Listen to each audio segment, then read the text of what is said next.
Hey, what's going on, everybody? It's Wilhelm Screamin'. Welcome back to another day in Destiny 2 for some more Destiny 2 news and Lightfall Season of the Witch intel.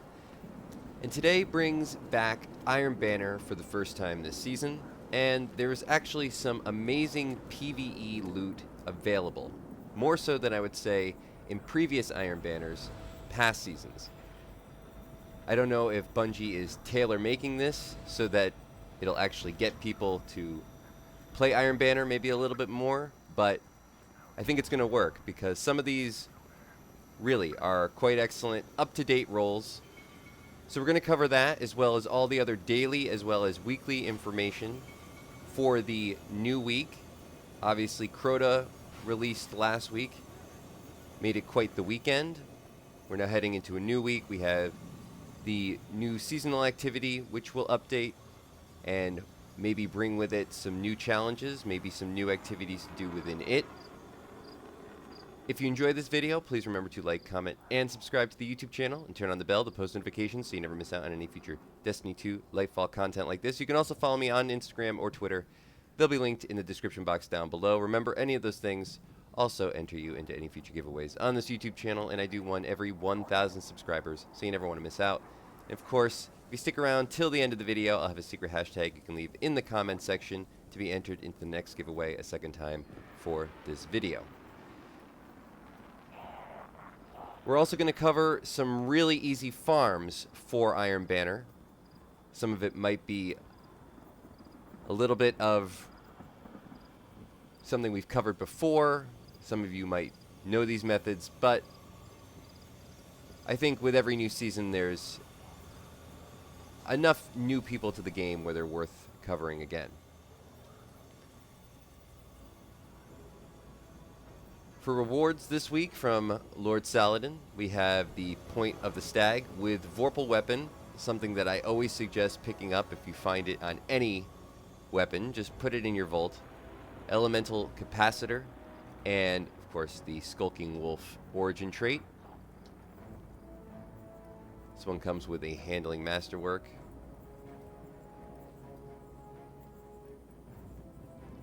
We have the Guiding Sight with Moving Target Hatchlings, which is awesome. This one with a Range Masterwork, as well as Hammerforge Rifling. That's very nice. New origin trait, Sustained Increase Accuracy and Range, the Nadar Focus. Hopefully I'm saying that correctly, but I do see this on a couple other weapons that we'll cover today, and it might be an interesting one if you pick it up on this other weapon that will be for sale. But Hatchling's a great trait to have on any scout rifle. We have the Pressurized Precision, another weapon with Hatchlings. Fusion rifles obviously in the Champions meta this season, so this might be a great pickup to have. This one with Encore, Full Bore, and a Range Masterwork. And then we have the Swarm of the Raven with Impulse Amplifier, Envisionist Assassin with a Handling Masterwork. Also comes with mini frags as well as spike grenades. Not a bad pickup. So all of these very good currently at the moment. As I said, some of them even playing into the Champions meta.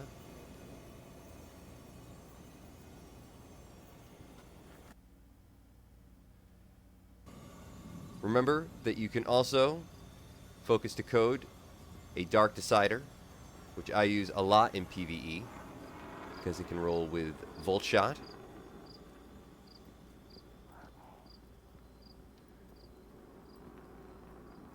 And also can still focus the Hero's Burden, which can roll with destabilizing rounds. Both excellent for Crota's End, excellent for Void builds, excellent for Arc builds.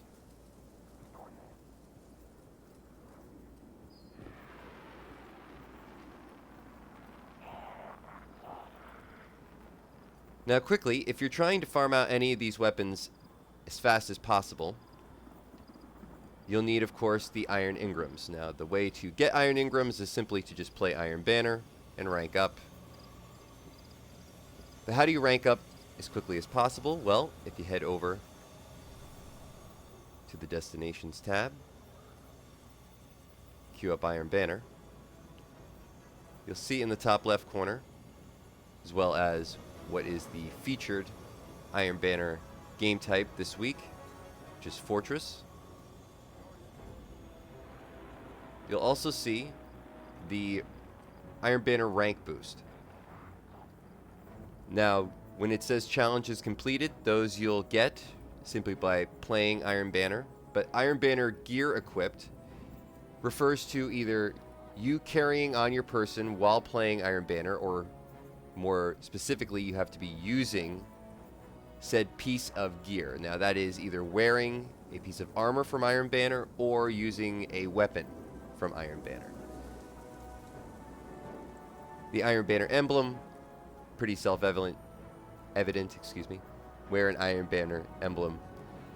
But the gear is a little bit more nuanced. Now, what it doesn't tell you is this also counts for Iron Banner ornaments. So, if you have any Iron Banner ornaments, you can also put those on any other piece of armor, and they will count as wearing an Iron Banner piece of armor.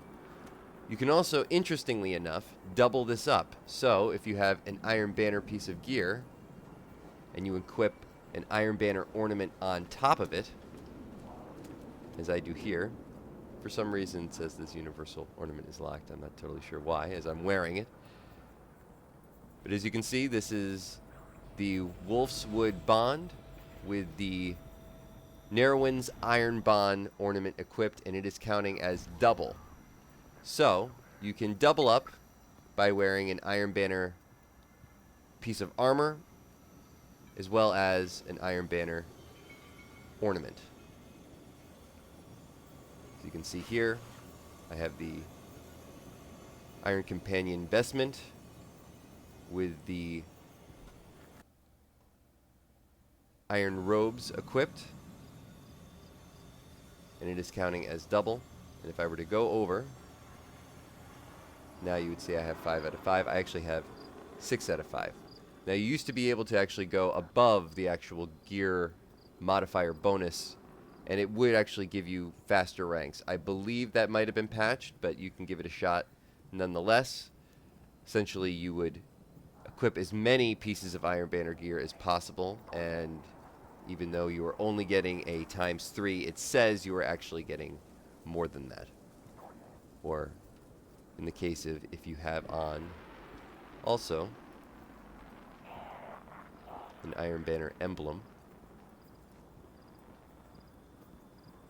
you will see the 4.5 times reputation bonus. You can actually go higher than that, even after challenges are completed. Again, I'm not sure if that was patched, but you can give it a shot. In any case, this lets you double up on a couple of things without having to go through or shift around particular exotics. You can always use an exotic. I think it's one of those things that goes a little unutilized. That's going to be it for Iron Banner. Over on the moon, we have today's Legendary Lost Sector, which is rewarding exotic leg armor. K1 Revelation, certainly not the easiest Legendary Lost Sector. Remember, if there's a particular day where the Legendary Lost Sector is very easy to farm, make sure you have a full inventory of Ingrams on your person. All exotics you would receive from the end of the Legendary Lost Sector will instead get sent to your postmaster, and you can simply remove them from your postmaster, as they will be Ingrams, not actual pieces of gear, on any given day, and you will be rewarded that Legendary Lost Sector day's piece of gear. So if I had a whole bunch of exotic Ingrams from Legendary Lost Sectors sitting in my postmaster today, and I removed them from my postmaster, they would decrypt as exotic leg armor. Just a little bit of a way of farming and getting what you want without necessarily having to do the toughest legendary lost sectors in the game, as there is a big delta between the easy ones and the difficult ones. Also this week we have the In the Deep mission, which is the only AFK XP farm in the game. It's very simple to do. If you'd like to know more about it, please leave a comment in the comment section down below.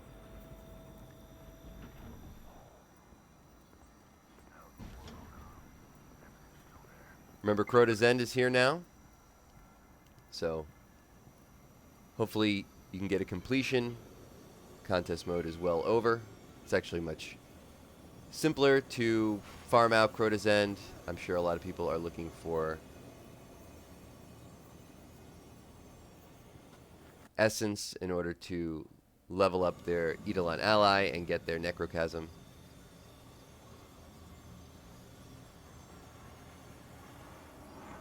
We also have a new exotic mission. This one is Operation Seraph Shield.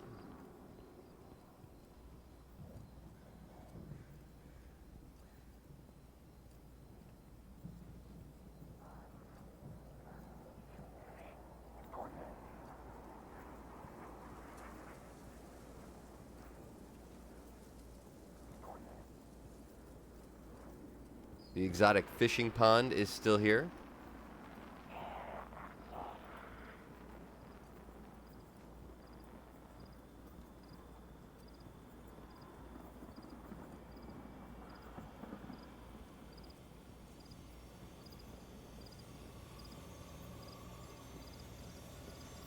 We of course have the continuation of the seasonal activity.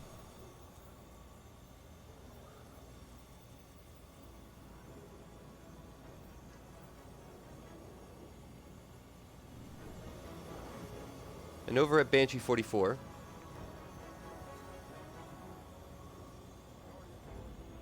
we have a Whispering Slab.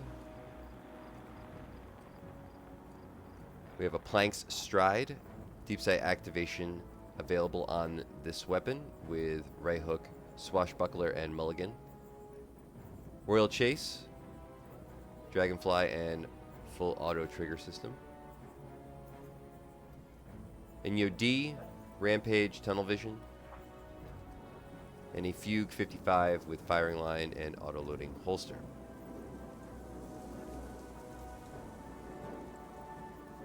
Remember, a lot of these weapons will rotate. I believe the rotator is now every day at reset for the featured weapons and twice per week for the weekly weapons. That means that these will rotate their roles tomorrow, the same time that these actually change out.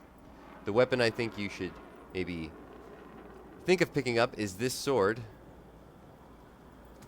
whose name I can't really pronounce. But again, with the Nadar focus, this is actually a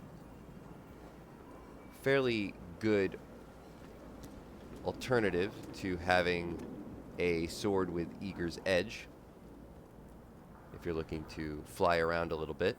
So maybe check that out. The dungeon this week is Spire of the Watcher. Not a bad place to farm some Artifice armor. And that is going to complete all the information for today's video. Hopefully you found something in this video helpful. Please remember to like, comment, and subscribe to the YouTube channel, as I said before.